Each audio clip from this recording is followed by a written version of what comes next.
ఎండల వేడిమితో మండిపోతున్న హైదరాబాద్ నగరవాసులకు ఉపశమనం కలిగింది. నగరంలో ఒక్కసారిగా వాతావరణం చల్లబడి పలు ప్రాంతాల్లో ఉరుములు, మెరుపులతో కూడిన వర్షం పడింది.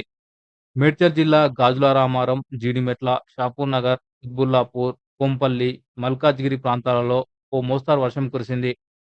రేపటి నుంచి నైరుతి ఋతుపవనాలు రాష్ట్రంలోకి ప్రవేశించే అవకాశం ఉందని భారత వాతావరణ శాఖ పేర్కొంది.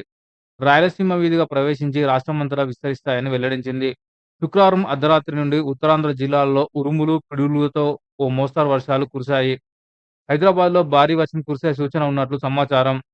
హైదరాబాద్ నగరంతో పాటు రాష్ట్రంలోని పలు ప్రాంతాలలో ఓ మోస్తరు వర్షం కురిసినట్లు తెలుస్తుంది. రేపటి నుంచి తెలంగాణ రాష్ట్రంలో భారీ వర్షాలు పడే సూచనలున్నాయి.